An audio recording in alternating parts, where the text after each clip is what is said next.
Creo que Marte nos fascina tanto porque es uno de nuestros vecinos más próximos en el sistema solar. Es el planeta más cercano a la Tierra. Es un punto rojo que puedes ver en el cielo y que ha fascinado a la gente durante mucho tiempo. También es una posible morada para la vida. Si hay vida en algún lugar del sistema solar, la gente obviamente pensó, bien, busquemos más allá de la Tierra. Y llegamos a Marte. Ahora es un desierto seco, pero antes era diferente. Tenía las condiciones necesarias para tener agua líquida. Había ríos, lagos y tal vez vida, no lo sabemos. Y ahora todo eso es una gran motivación para los científicos. Marte hace 3.000 millones de años era muy parecido a la Tierra. Marte, la Tierra y Venus aparecieron al mismo tiempo, en la misma región en la órbita solar, por lo que tienen los mismos componentes. Al principio eran muy parecidos, pero evolucionaron de formas muy diferentes. Venus es muy caliente, la Tierra está bien y Marte es demasiado frío. Por eso una de las grandes preguntas que nos hacemos es, ¿qué fue lo que determinó la historia de los planetas? ¿Y cómo apareció la vida en la Tierra? ¿Y pudo haber vida también en Venus o en Marte? Sabemos que ahora no encontraremos ningún rastro de vida en Venus porque es demasiado caliente, pero Marte podría tener algún secreto aguardándonos.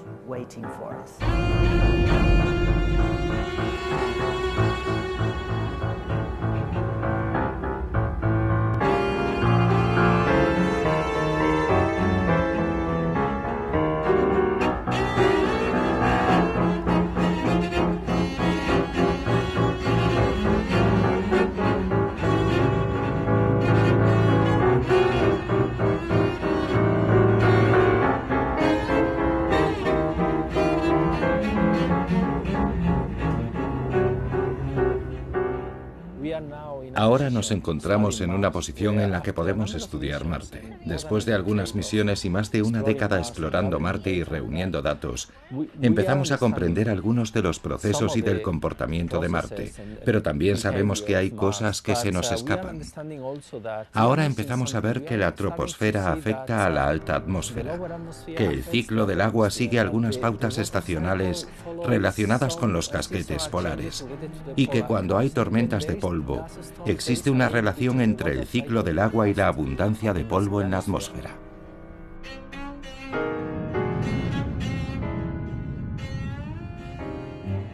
Marte no está... Llevo estudiando Marte. Hola, me llamo Manish Patel. En APWARS hemos reunido a numerosos expertos para estudiar diferentes aspectos de Marte. El espacio resulta fascinante, sí. Lo sabía. Para intentar de una forma realista comprender el planeta como un todo.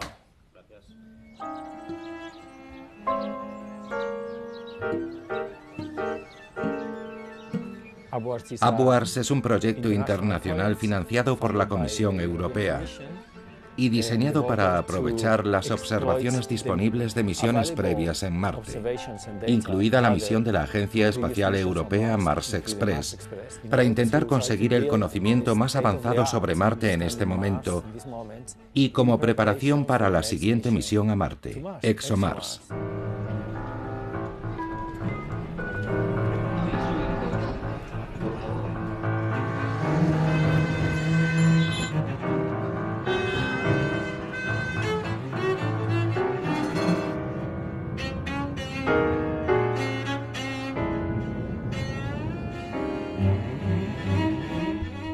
ExoMars nació con el objetivo de poner un rover en la superficie de Marte para buscar rastros de vida.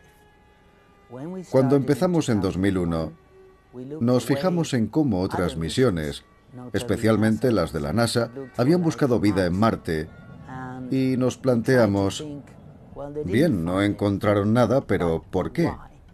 ¿Porque buscaban en el sitio erróneo o porque buscaban de forma errónea?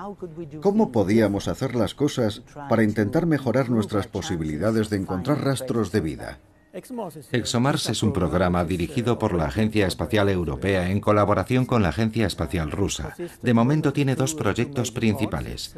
Una misión llamada Trace Gas Orbiter que será lanzada en 2016 y que es un orbitador que se estacionará en la órbita alrededor de Marte y que enviará un módulo a la superficie del planeta llamado EDM, Entry, Descent and Landing Demonstrator Module. También es conocido como Schiaparelli. La segunda misión será lanzada en 2018 y llevará un rover que aterrizará en la superficie de Marte y hará mediciones en su superficie. Tomará muestras y perforará el subsuelo para investigar el planeta. Hasta ahora, todas las misiones de la NASA habían estudiado la superficie y el subsuelo hasta una profundidad máxima de aproximadamente 5 centímetros. Nosotros creemos que la clave para encontrar biomoléculas en un estado razonable de conservación, para que podamos estudiarlas, se encuentra en el subsuelo.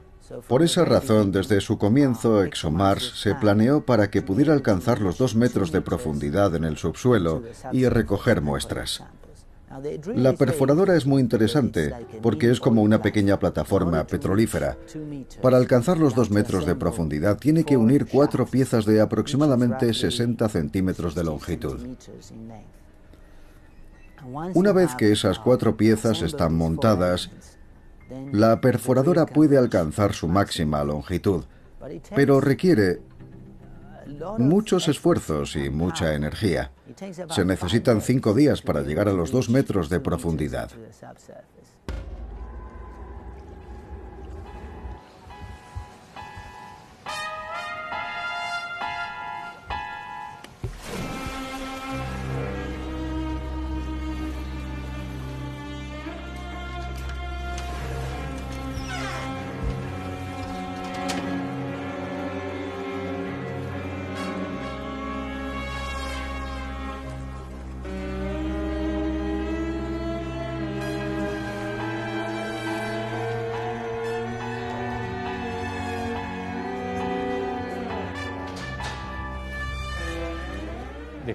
La exploración de Marte es esencial porque los científicos planetólogos creen que Marte es una joya, que contiene información muy valiosa acerca de la historia de todo el sistema solar, incluso sobre la historia de la Tierra y la historia de la vida.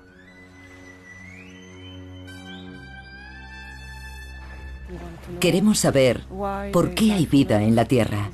¿Es algo específico de nuestro planeta? ¿Podríamos encontrar vida en otro lugar? ¿El mismo tipo de vida o una forma diferente de vida?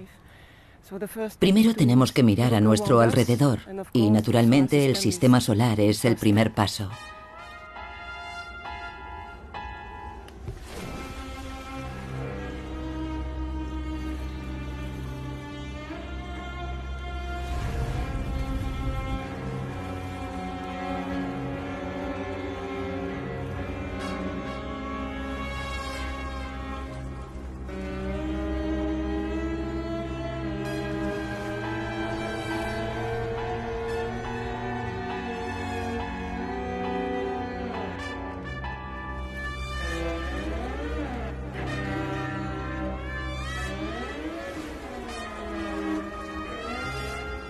Ya disponemos de muchos datos sobre Marte, pero lo más importante son los ciclos, el clima, por lo que esta es una investigación a largo plazo.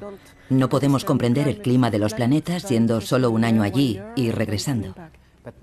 Ya tenemos un conjunto de datos muy amplio de más de 10 años que incluye la alta atmósfera, la atmósfera media, la superficie y el sustrato rocoso. Quizá haya llegado el momento de volver a revisar todos esos datos desde un punto de vista interdisciplinar, porque todas las partes interactúan entre ellas. Upwards es un proyecto muy bueno, porque nos permitirá aprender de las pasadas misiones para intentar mejorar lo que hemos aprendido y que nos sirva para las próximas misiones. ExoMars es la primera candidata, pero ya hay planeadas otras misiones a Marte en el futuro y este proyecto pretende conectarlas.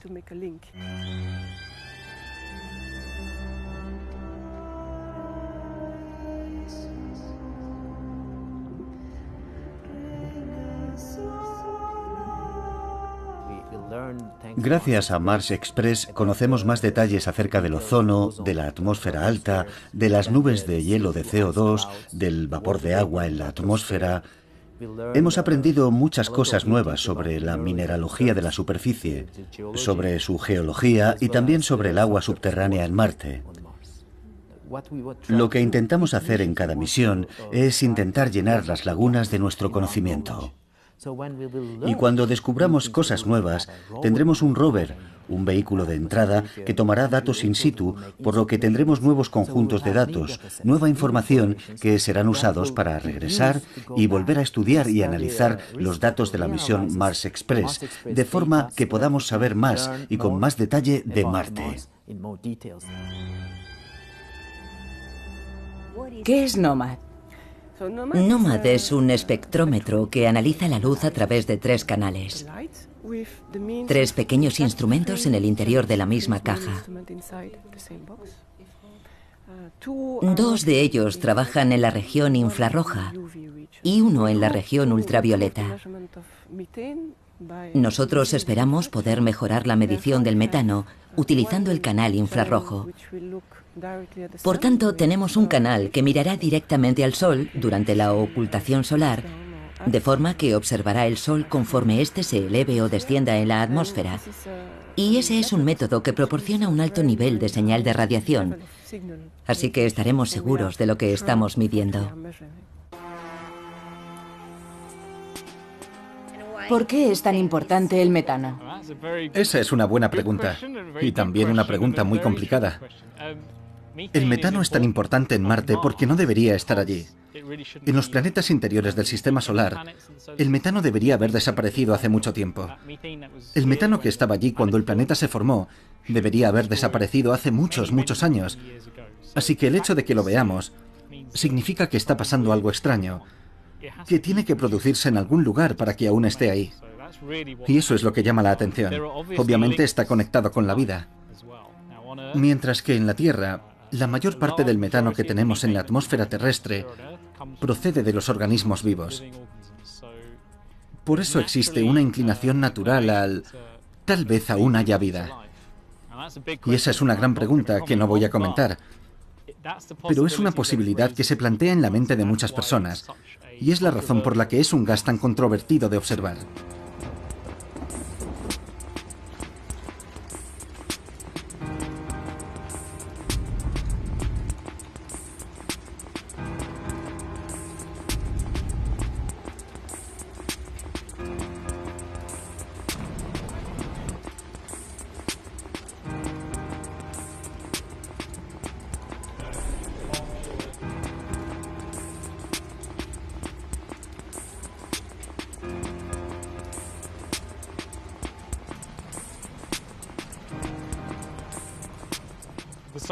Comparado con la superficie, el subsuelo de Marte es un lugar mucho más benigno. Es mucho más amable. La superficie de Marte es fría, la presión es baja. No podría sobrevivir allí mucho tiempo. El agua no sobrevive allí mucho tiempo en estado líquido. Rápidamente pasa del estado sólido al gaseoso. El subsuelo es mucho más amable.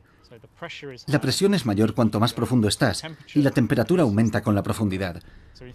En teoría, podrías llegar a un punto lo bastante profundo bajo la superficie en el que podría existir agua líquida. Estamos bastante seguros de que allí no hay vida activa, pero sí podría haber vida fósil, evidencias de vida del pasado, cuando Marte tenía una atmósfera más densa y el entorno era mucho más cálido y amable.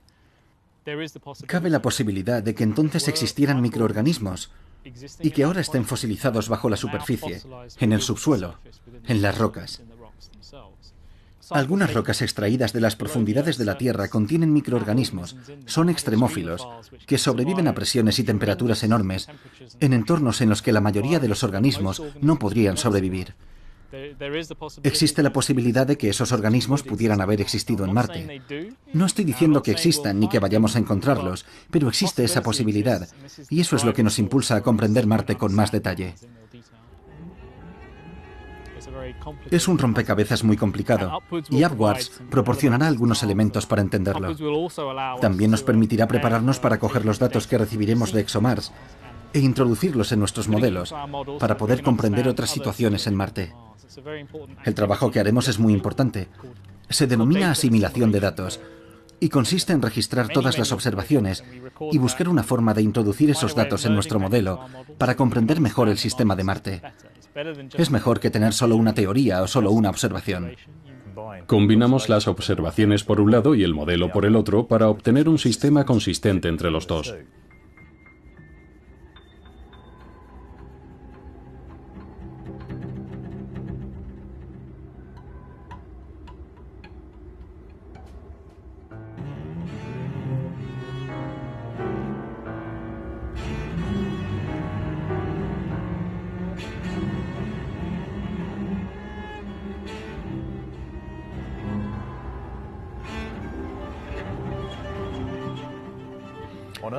Esto se hace mucho en la Tierra.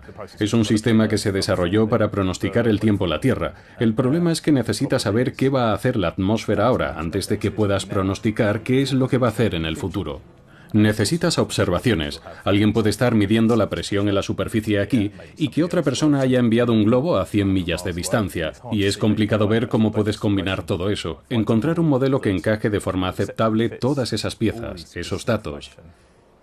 Ese modelo es la mejor predicción de lo que la atmósfera está haciendo ahora, y es el punto de partida para tu pronóstico del tiempo.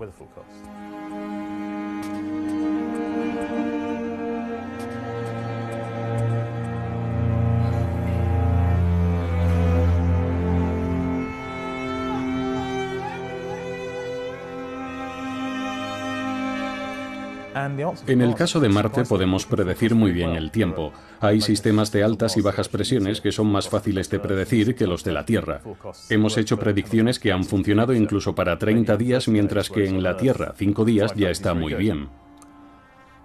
Yo mismo he hecho eso para aterrizar nuestro laboratorio científico Curiosity en Marte.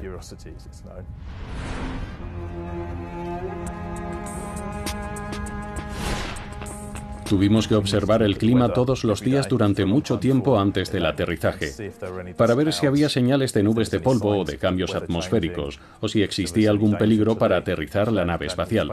Y de hecho el tiempo fue como habíamos esperado. La predicción era muy buena.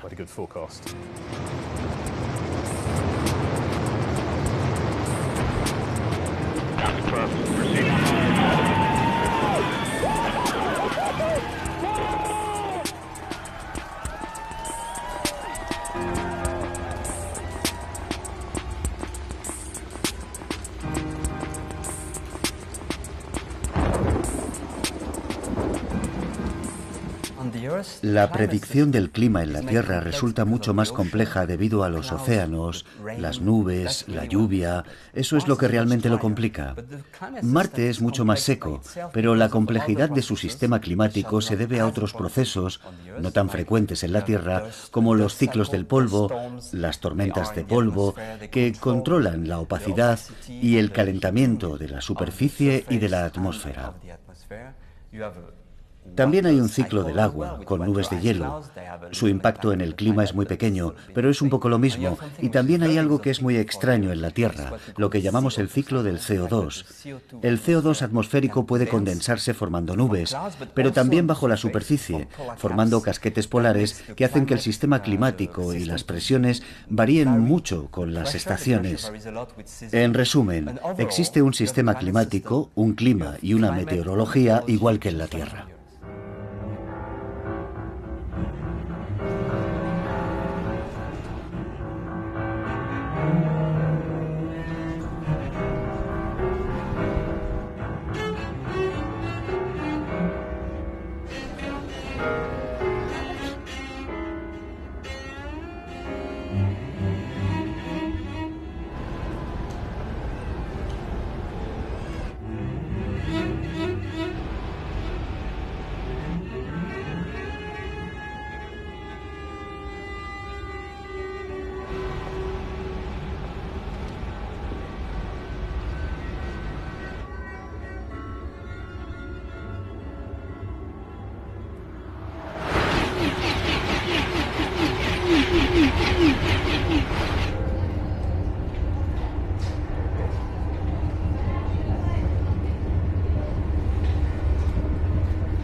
El agua está relacionada con la vida, pero solo el agua líquida. En la Tierra, allí donde hay agua, hay vida. Pero cuando no hay agua líquida, como en la Antártida, no hay vida en absoluto a causa del frío.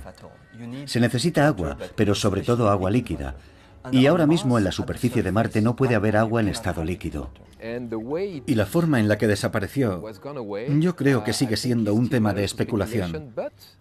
Pero ahora tenemos una misión en Marte, llamada Maven, que está concentrada en comprender cómo la atmósfera está escapando del entorno del planeta Marte y cómo el agua que en el pasado estaba en la atmósfera actualmente está dejando la atmósfera de Marte para perderse en el espacio.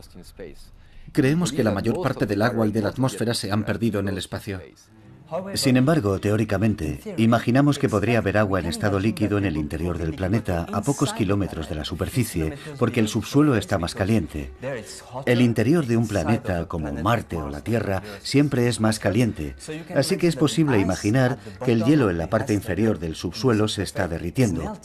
Podemos imaginar la existencia de un acuífero líquido y allí podría existir un hábitat idóneo para la vida. Tenemos ese tipo de vida en la Tierra y quizá podría existir en Marte, pero es muy difícil de detectar. Y de hecho, hasta el momento, no hemos podido siquiera detectar los depósitos de agua subterráneos sobre los que se especula. Mars Express llevaba un radar para detectarlos, pero no funcionó. Eso no demuestra que no estén allí. En teoría deberían estar, pero es muy difícil encontrarlos.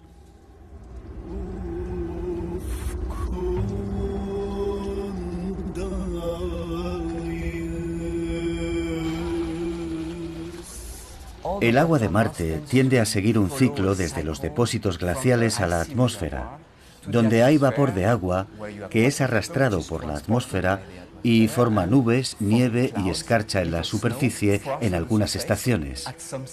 Pero normalmente, cuando la primavera regresa, como sucede en la Tierra, la nieve y la escarcha se subliman, volviendo a evaporarse en la atmósfera. Ese es el ciclo.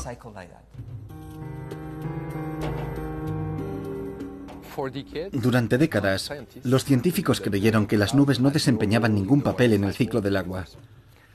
Y eso es interesante porque cuando yo empecé mis investigaciones sobre Marte, cuando era estudiante de doctorado, la creencia general era esa, que las nubes no jugaban ningún papel en el ciclo del agua. Y yo trabajé para demostrar que tienen una importancia enorme en el ciclo del agua. Ahora creo que está ampliamente admitido que las nubes son una parte esencial del ciclo del agua, de una forma que es difícil de explicar, pero necesitamos comprender que las nubes desempeñan un papel diferente al del vapor de agua, porque contienen partículas mucho más pesadas que pueden caer, de forma que cambian la manera en la que el agua se distribuye por todo el globo de Marte. Y ahora también sabemos que las nubes han cambiado el clima de Marte. El estudio de las nubes es incluso más decisivo para la exploración o comprensión del clima de Marte. Entender bien su funcionamiento es un factor realmente importante para comprender el clima de Marte hoy en día.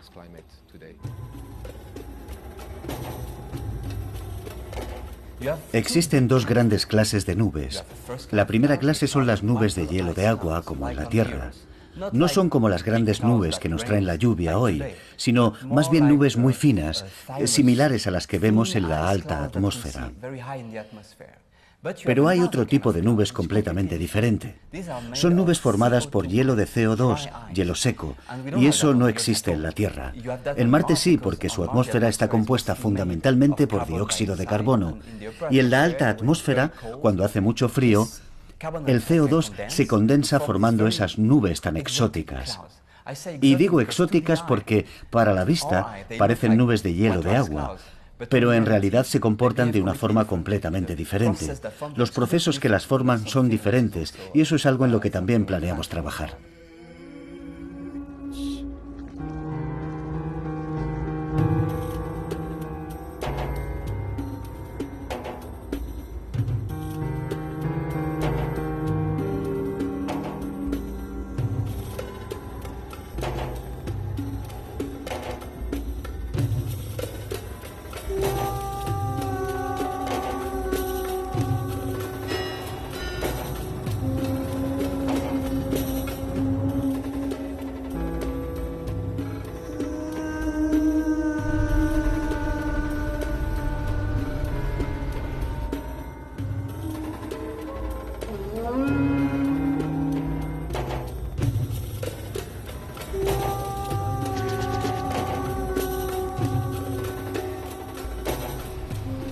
La superficie de Marte está completamente cubierta de polvo.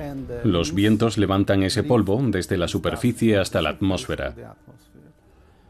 El polvo es transportado por los vientos tanto verticalmente, hasta 10 kilómetros de altura, como horizontalmente. Lo que es único en Marte es la llamada estación de las tormentas de polvo. Durante ese periodo, se producen enormes tormentas de polvo todos los años, que pueden durar varias semanas. Y en ocasiones, evolucionan hasta convertirse en una gran tormenta de polvo planetaria. Una tormenta de polvo global en Marte es uno de los fenómenos más dramáticos y dinámicos de todo el sistema solar. Durante varias semanas, el polvo es arrastrado hasta la atmósfera, formando un velo que rodea casi por completo el planeta. Goldsmith, Planck y Urana. Desde un punto de vista climatológico, el polvo puede considerarse el componente más importante de la atmósfera en Marte. Más aún, al absorber y emitir radiaciones infrarrojas, tanto de día como de noche, el polvo puede tanto limitar como potenciar el enfriamiento por radiación de la atmósfera. Como consecuencia, incluso cantidades relativamente pequeñas de polvo en la atmósfera pueden influir drásticamente en la circulación del clima del planeta. Estamos intentando estudiar las tormentas de polvo para poder comprender cuáles son los mecanismos que las forman. En lo que respecta a las más pequeñas, los remolinos de polvo o tormentas de polvo locales o regionales, tenemos ejemplos similares en la Tierra. Pero respecto a las más grandes, las tormentas de polvo globales, aún no hemos comprendido cuáles son los mecanismos responsables porque no tenemos ningún fenómeno similar en la Tierra. Tenemos tornados que se parecen mucho a las pequeñas tormentas de polvo de Marte.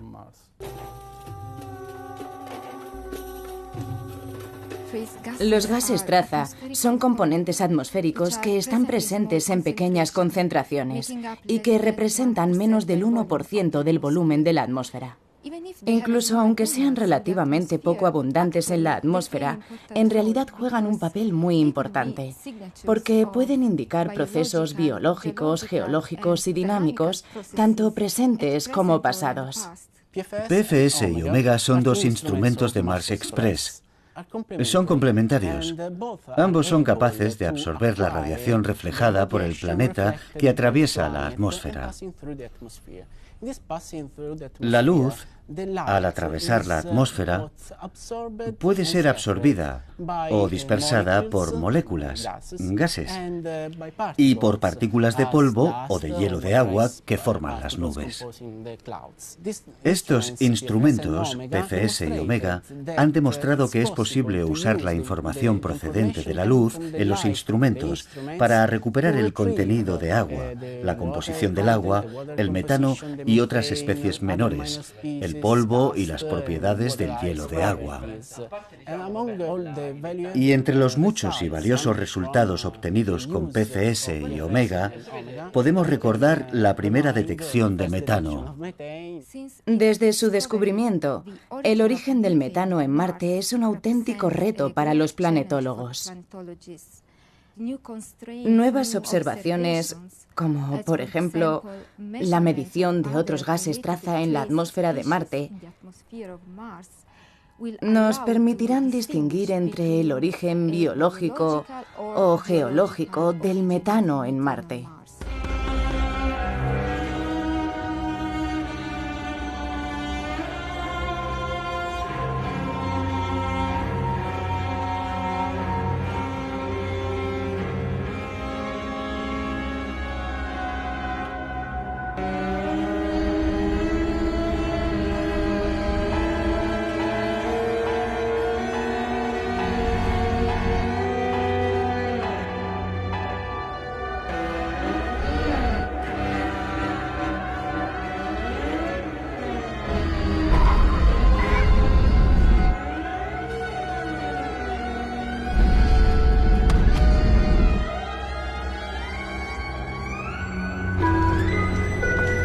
Aviso importante. Por favor, Esté atento a la información mostrada en los monitores. Marte geológicamente destaca por estructuras muy impresionantes, por ejemplo el volcán más grande del sistema solar, que es el Olympus Mons, también otras estructuras muy grandes en comparación con la Tierra, como el Valle Marineris o la Cuenca de Elas. También se puede destacar de su geología que hay dos zonas muy diferenciadas, tiene una dicotomía muy marcada. En el hemisferio norte unas tierras más bajas y en el hemisferio sur unas tierras mucho más altas. Además tuvo mucha agua líquida, por lo que formó muchas estructuras geológicas que también podemos ver en la Tierra, pero a mayor tamaño, ¿no? Podemos ver muchos canales, depósitos fluviales, incluso se puede hablar de antiguos océanos en este planeta. Los primeros aproximadamente 1000 millones de años Marte fue bastante activo, no comparado con los cánones terrestres, pero sí bastante activo. Y luego, a partir de eso, como 2000 millones de años después de su formación, la actividad fue decreciendo paulatinamente y sobre todo focalizándose en áreas concretas. Sigue existiendo algo de vulcanismo, probablemente algo de tectónica, pero casi todo es muy disminuido y en zonas muy concretas. La estructura térmica de la litosfera nos informa sobre cómo el planeta ha cambiado su estado térmico, cómo las rocas, su comportamiento es dependiente de la temperatura, y la litosfera tiene un registro de cómo se comportaba en la antigüedad, pues nos va diciendo cómo estaban de calientes.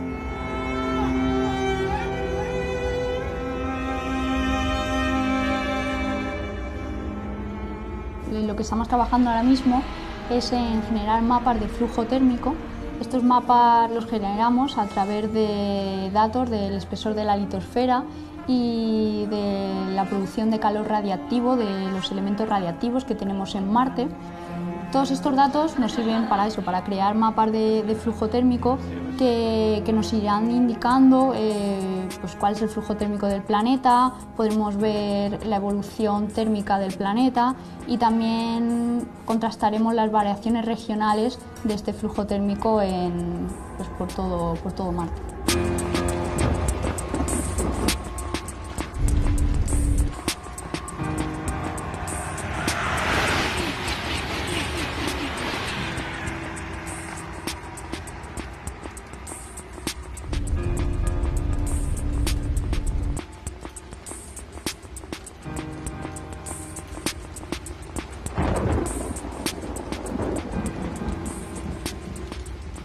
En los comienzos del Sistema Solar, el origen de la atmósfera de los planetas terrestres fue similar, por lo que creemos que sus atmósferas eran similares.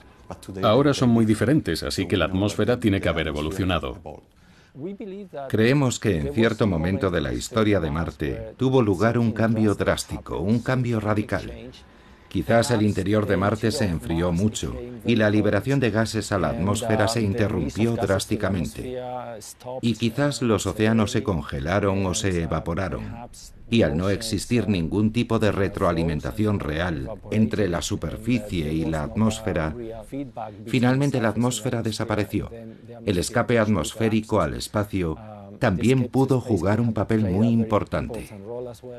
Creemos que al principio la atmósfera de Marte era mucho más densa y la temperatura era más alta, posibilitando que en la superficie hubiera agua en estado líquido. La atmósfera escapó y ahora hay una atmósfera mucho más delgada, y no hay agua en estado líquido, de forma que la radiación solar penetra fácilmente en su atmósfera. Hay muchos aspectos en los que influye el escape atmosférico. La pregunta es, ¿por qué se ha producido ese escape? Y una de las razones es que la atmósfera de Marte no tiene magnetosfera, de forma que está básicamente abierta a los vientos solares, y estos han arrastrado los elementos más ligeros de las capas altas. También hay otros procesos que hacen posible el escape atmosférico, y todo eso ha dado lugar a una atmósfera muy fina. Nosotros vamos a analizar todos los datos de la Mars Express utilizando modelos globales, y nuestro objetivo es conocer las temperaturas y las densidades de la alta atmósfera, porque esas temperaturas y esas densidades son esenciales para comprender el ritmo actual del proceso de escape atmosférico. Al final tenemos dos planetas que son muy similares y muy diferentes al mismo tiempo. Pero la física que hay detrás de ellos es la misma. Podemos aprovechar nuestra larga experiencia con la atmósfera terrestre para aplicarla en otros planetas. Y eso es exactamente lo que voy a hacer. Voy a adaptar los códigos de recuperación y los códigos códigos no LTE que hemos utilizado para la atmósfera terrestre a las condiciones de Marte. Y con suerte esperamos conseguir la distribución estacional y latitudinal a largo plazo de las temperaturas, las densidades y también de la densidad del CO2.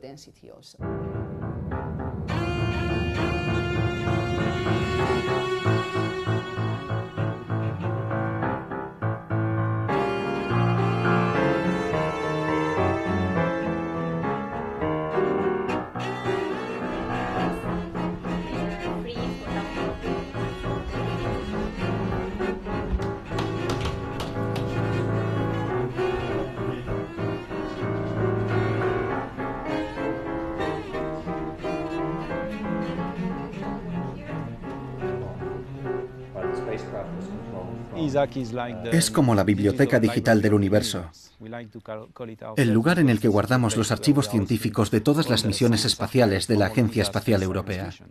No solo para Marte, que forma parte del archivo de ciencias planetarias, también guardamos los datos del resto de misiones planetarias, como Rosetta, Venus Express, y también de otras misiones de astronomía, Herschel, Hubble, Planck y muy pronto de Gaia. El viaje de regreso desde Marte a la Tierra es muy largo. Comienza en los instrumentos cuando capturan imágenes del espectro de la atmósfera. Las imágenes se almacenan en la memoria de la nave espacial y llegan a la antena de la nave, que se comunica con las antenas que están aquí, en la Tierra. Tenemos una red de antenas distribuidas por todo el planeta que transmiten todos los datos centralizados al centro de operaciones en Alemania. Después, los procesamos para transformarlos en algo que sea más legible para los científicos. Si contamos todos los archivos del ESAC, tenemos unos 500 terabytes. Y muy pronto, con Gaia, vamos a duplicar ese número. Más adelante, dentro de unos años, con Euclid, en 2020, tendremos alrededor de 150 petabytes, es decir, 150 millones de terabytes. En principio, debería ser posible para el público interesado entrar en el archivo y ver unas bonitas fotos. Pero el propósito de estos archivos es servir a la comunidad científica y permitir análisis científicos detallados de los datos. Los científicos tendrán acceso libre, desde cualquier lugar del mundo, acceso fácil e inmediato a todos los datos científicos de cualquiera de las misiones planetarias para realizar sus propios análisis, si así lo desean. Creo que Upwards es el ejemplo de lo que debería hacerse en el campo de la investigación. Tanto si hablamos de misiones humanas como de misiones robóticas en Marte, la colaboración internacional es necesaria. Necesitamos implicar al mayor número de personas posible, colaborar todos juntos para ir allí y poner toda nuestra experiencia para sacar el máximo partido de Marte y aumentar nuestros conocimientos.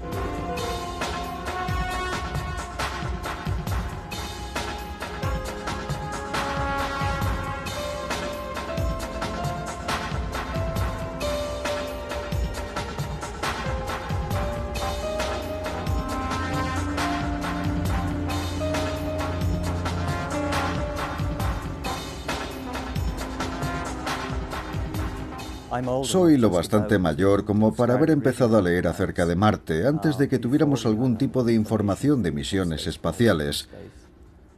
Y puedo asegurar que es fascinante mirar hacia atrás a lo que se sabía hacia 1960 tras una década de observaciones detalladas mediante telescopios desde la superficie de la Tierra y ver que eran minucias comparadas con lo que sabemos hoy.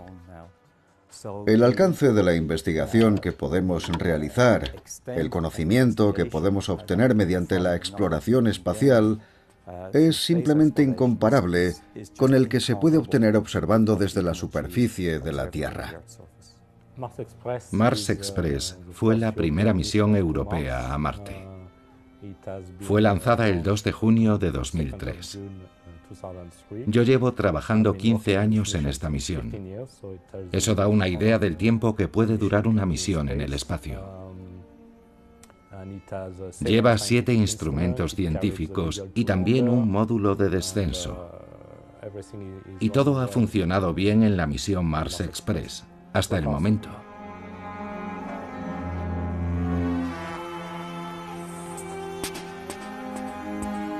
Lo que ven aquí es una secuencia de 3 imágenes de alta resolución de un objeto, que podría ser el módulo de aterrizaje Beagle 2 en la llanura Isidis Planitia. ¿Sabemos lo que le pasó al Beagle 2? ¿Y qué hemos aprendido de aquello? Bueno, no puedo sacar ninguna conclusión sobre el mecanismo que falló en el Beagle 2, porque no creo que aún se haya establecido con precisión. Aunque, gracias a la información disponible, desde que se descubrió la sonda en la superficie de Marte, se puede ver que, por alguna razón, todos los paneles solares no se abrieron correctamente, y eso impidió que la sonda pudiera comunicarse.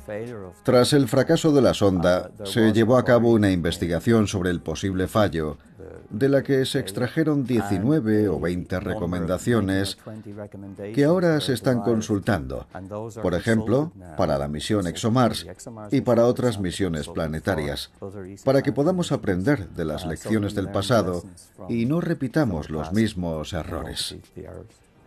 ¿Cree que Mars Express ha sido un éxito? Sí, por supuesto. Fue diseñada para durar solo 1 o 2 años y ya llevamos más de 10 años. Ha alcanzado muchos objetivos científicos y aún seguimos descubriendo muchas cosas que nunca habríamos esperado conseguir. Sí, por supuesto.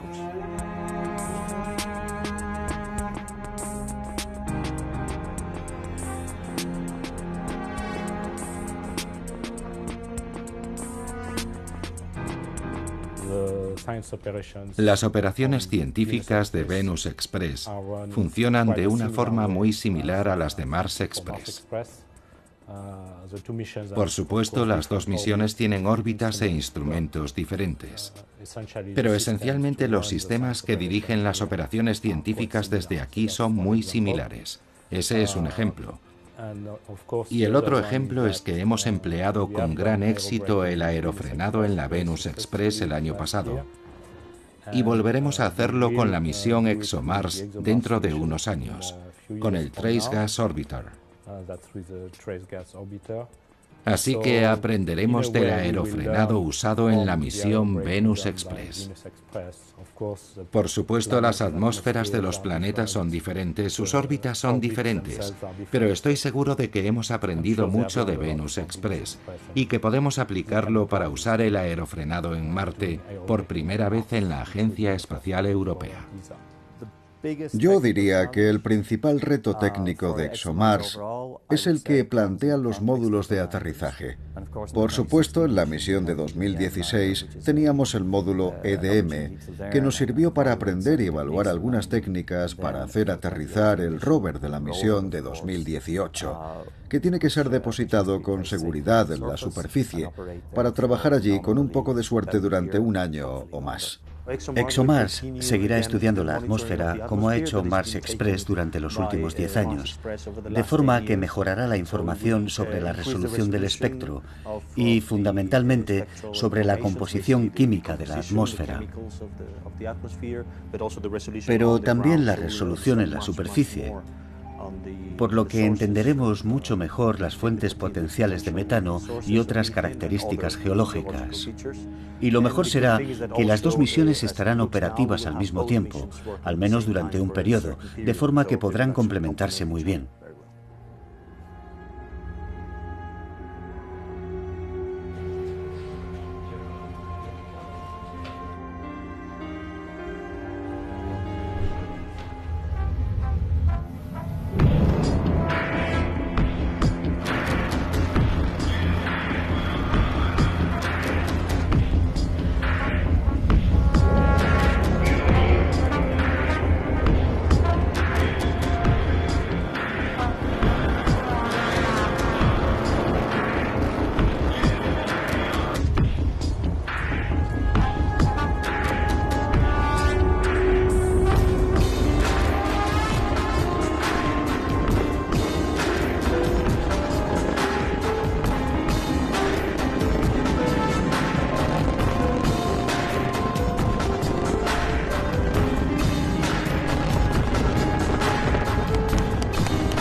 El objetivo último es la exploración humana de Marte. El objetivo de la Agencia Espacial Europea es llevar a una persona a Marte en algún momento en el futuro. Pero antes tenemos que dar muchos pasos previos. El objetivo a corto y a medio plazo es traer muestras de Marte. Recoger muestras seleccionadas cuidadosamente y traerlas a la Tierra para analizarlas. Soñamos con una misión de retorno de muestras, para analizar un trozo de Marte con todos los laboratorios que tenemos en la Tierra. Eso es algo que no podemos hacer en Marte. Ese es el sueño de muchos científicos y de las agencias espaciales. Es algo muy caro. Y finalmente nos gustaría enviar humanos a Marte. Antes de que podamos enviar humanos a Marte, tenemos que resolver algunos problemas. Número 1. La exposición excesiva de los astronautas a la radiación en su viaje a Marte. El viaje a Marte, solo de ida, dura un año. Y durante ese tiempo, la nave estará fuera de la protección que proporciona el campo magnético terrestre. Los astronautas podrían sufrir irradiación aguda y morir en cuestión de días, o desarrollar cáncer. Problema número 2. Tienen que llevar todo lo que necesitan beber, comer y respirar. Eso son muchas toneladas de alimentos, agua, aire. Necesitamos encontrar una forma de producir al menos parte de todo eso en la superficie de Marte. Número 3. Todos hemos visto esas ideas de pequeñas colonias en Marte. Y son muy bonitas. Hemos visto esas imágenes de construcciones con pequeños módulos.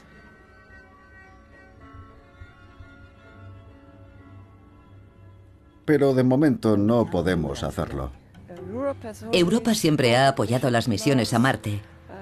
Y tenemos una gran comunidad europea y muy buenos científicos. Estamos orgullosos de nuestros científicos, de nuestra ciencia y de nuestras instituciones. Yo creo que la comunidad europea está en una posición de liderazgo respecto a Marte y debemos seguir así. Por eso Upwards es tan importante, porque es un vínculo entre las misiones del pasado y las nuevas misiones en las que Europa está muy implicada. La exploración planetaria está llena de sorpresas. Y nosotros intentamos hacer ciencia, predicciones y explorar los problemas conocidos en Marte. Pero parte de la mejor ciencia aún nos espera y estará llena de sorpresas. Nosotros las desconocemos porque cada misión a Marte nos trae unas nuevas y por eso quiero animaros a todos. No perdáis de vista a Marte porque nos esperan muchas sorpresas.